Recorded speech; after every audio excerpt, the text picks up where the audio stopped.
Vinohradský pivovar, Western Approaches pale lager.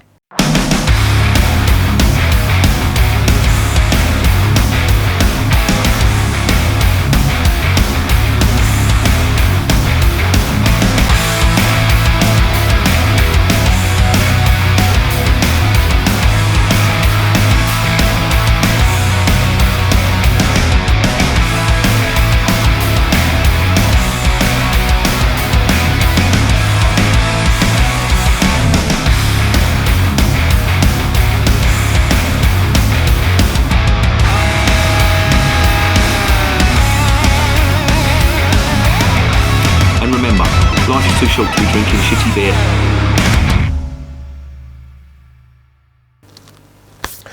Welcome to another edition of Bands, Bikes and Booze Reviews. This is one that I swore I'd never buy, but here I am with a can of it in my hand. This is the Vinohradský pivovar Western Approaches India Pale Lager. Now this hails from the Czech Republic, and they're a type of craft brewer, micro brewer, and they do a range of traditional Czech beers, but they also do this stuff as well. And I've tried and reviewed two on the channel. So if you have a look for the Vinohradský pivovar stuff, you'll find the other two. I think it's the 8 and 12 that are on the channel. I think they're the names, or is it the 10? I can't remember. It basically relates to the Plato value, or the viscosity, basically the what do they call it?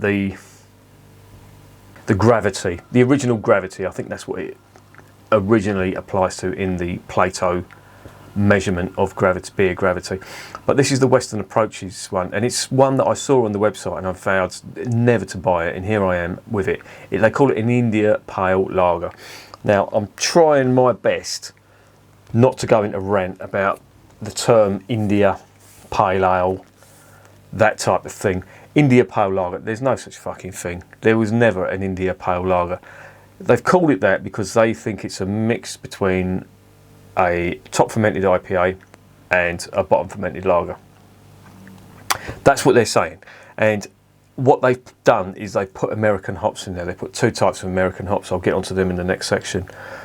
But I'm baffled. I just think, why? I know you can talk about experimentation and all that, but I don't get it. Maybe it's just me. I just don't get it. And I think if you're going to brew a lager, brew it like it should be. You know, you can experiment and all that, but I don't think it's really going to catch on. Good lager, you cannot fucking beat good, honest lager. This appears to be a mishmash. Again, I've got it on here as well. Craft beer, sorry. India Pale Lager, and for the cynic in me, it just screams that this is jumping on the craft beer bandwagon. So yeah, I'm not too enamoured with it, put it that way. Anyway, enough about that. Let's try and get off that, not go into a rant. It's made by the Vinohradský pivovar Brewery, which for a microbrewer, their beer is quite widely available in the UK, which I think is a good thing. And the name that they've chosen for this, Western Approaches, it's basically taken from an area between the United Kingdom and Ireland, and it's a grid that's in the Atlantic Ocean going west. So for example, if you can imagine a huge rectangle shape from the tip of Scotland down to the Scilly Isles and extending out a good few hundred miles, that area is known as the Western Approaches, and I think it was nicknamed, well, it wasn't nicknamed, it was christened the Western Approaches during the Battle of the Atlantic. And I'm not sure whether it's World War I or World War II. It was certainly used in World War II. I'm not sure whether it was used in World War I. I think it was only World War II, but it was a big U-boat hunting area, both for merchant shipping and for hunting U-boats. You would always find U-boats in that area because that's where most of the Atlantic convoys were going from the United States to the United Kingdom, bringing back supplies, troops, foodstuffs, basically everything Britain needed to function as an island, because of course Europe was blockaded from the UK. Anyway, that's where the name comes from. That's really all I can say about it. So let's get on and investigate.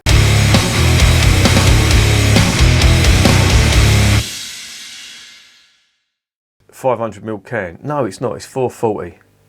Or is it 500? It doesn't say. I'm assuming this is 440. No, it's not. I'm lying. It is a 500ml can. Well, bless you for doing that. 500ml can, India Pale Lager. There's no such fucking category. They've made it up. It's an amalgamation of an IPA and a lager. That's what they've said. It's unfiltered. It's an unpasteurised beer.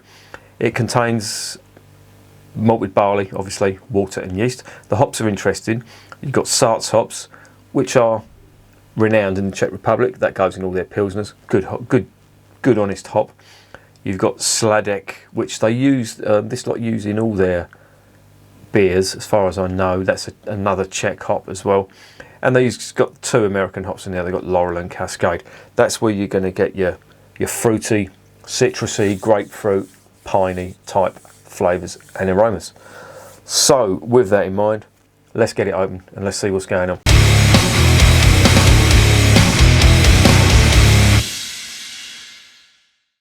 Right, now I don't know why I bought this.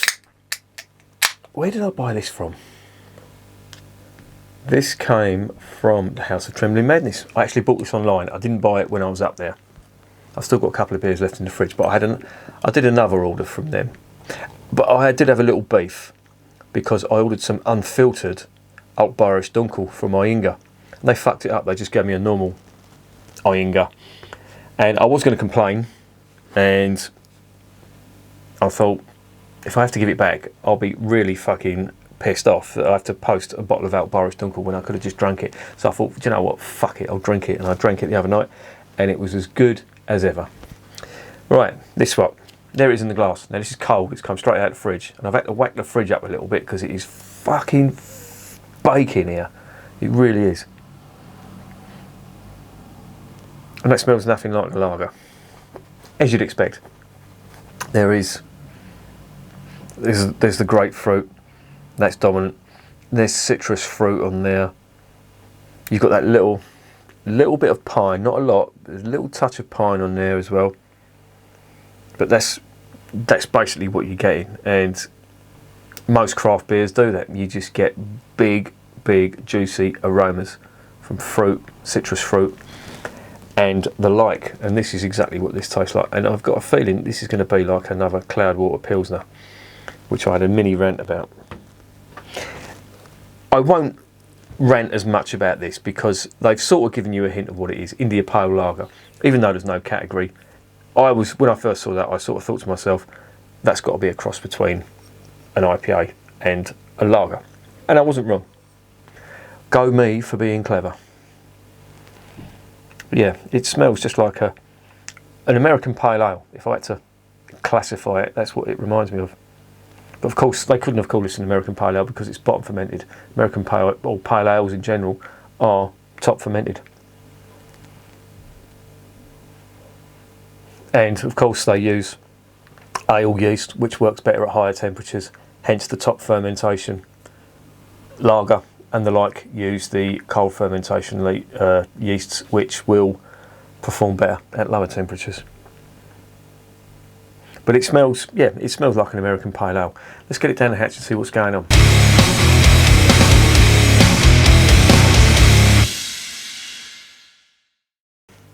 Bottoms up.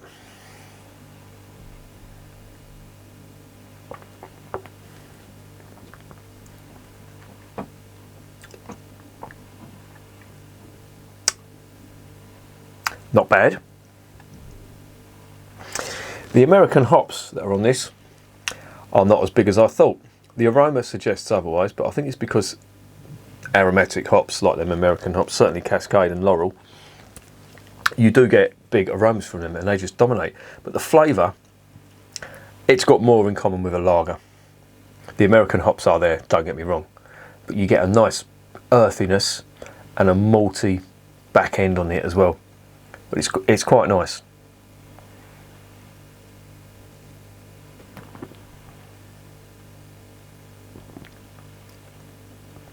It's lovely and full-bodied.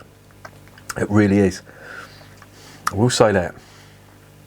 I would have thought, judging by how strong the body is on it, that there'd be wheat in it, but they don't say they put wheat.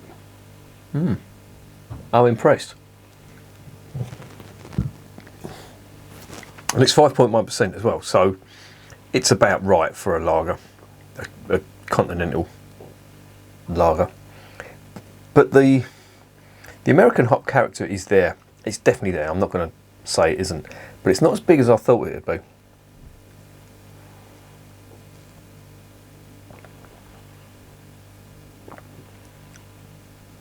It's a very satisfying malty and earthy finish on it. But on the palate, you do get that big fruit, citrus fruit, grapefruit, that type of thing. But the finish, as I say, is quite satisfying because that doesn't really translate to the finish. Certainly not that I'm perceiving here. On a day like this, this is very refreshing indeed.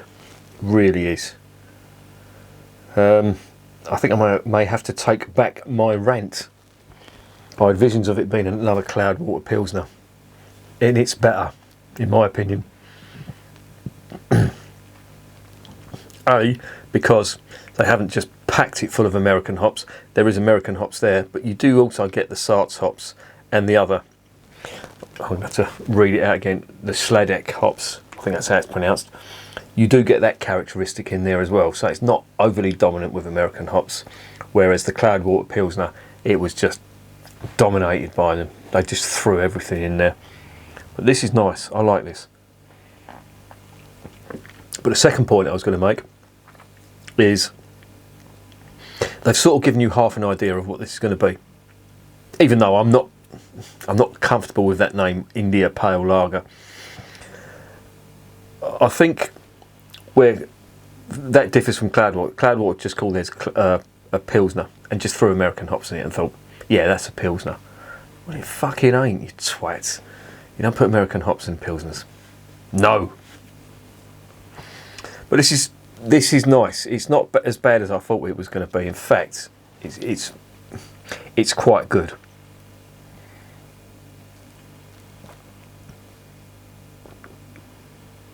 Now, I will say, if you're a big fan of American hops, which you may well be, I don't mind some American hops if I'm drinking an IPA and I've gone out of my way to buy an IPA, then yeah, that's fine. A New England IPA is my preferred style. The West Coast sometimes just gets a little bit too out of hand for me with the hops.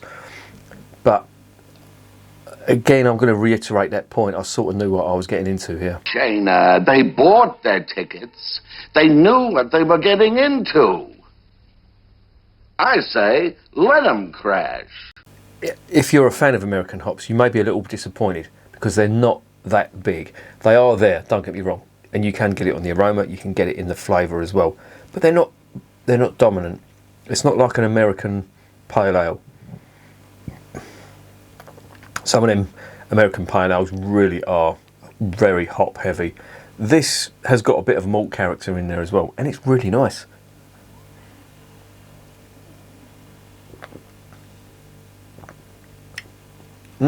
No complaints. Very full-bodied as well. That's really impressed me, that is.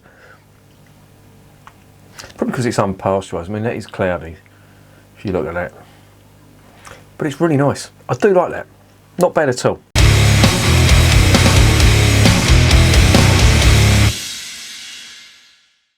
What's the verdict on Vinohradský pivovar Western Approaches India Pale Lager? Well, the name put me off. In fact, when I saw this on the website, I vowed that I'm not going to buy this because that name is fucking annoying. And here I am with a can of it in my hand that I've just halfway through and I've thoroughly enjoyed. So, there goes my intuition. It's nice. I like it. It has got some of the American character in there. That is undoubtable. It has got some of the American character in there. That is not in dispute. But it has retained quite a lot of the lager characteristic in it as well. And it's a Czech pale lager in the same vein as Budvar, that sort of thing. So if you can imagine Budvar with some American hops, you wouldn't be too far off. and it's lovely. It's very refreshing, especially in this heat. It's very warm outside. This has come straight out of the fridge, and it's lovely. It's cold, but there's still a lot of flavour coming through there, and to be honest, I quite like it. Now, here's the rub. I looked on the website of a few British beer retailers online, and the average price was over £4, which for 500ml of one can of lager, I think is a little bit much. So that is a bit of a bind with me. So with that in mind, I'm probably going to give this, I'm going to give it a 7 out of 10. I'll recommend it if you're a fan of American hops, but you want something that's really refreshing, or as refreshing as lager, and you don't mind paying that sort of money, over £4 for 500ml. I mean, it's good for 500ml, to be honest. Normally you'd be getting £4.40 for the same price from other craft brewers, and I think it's quite balanced. It's got a nice character to it, very full bodied. So I think 7 out of 10 is going to do it for me. I'm knocking marks off for the price and the fact that you could get, for that same sort of money, you could probably get 2 reasonably good 500ml bottles or cans of German beer. The Flensburger, for example, that's really good, and the Felton stuff as well would probably work out the same for 2 cans if you chose your beer retailer carefully. But yeah, all in all, on its own strength, on its own merit, that isn't bad at all. So there you go, that's Western Approaches. And remember, beer is working class champagne.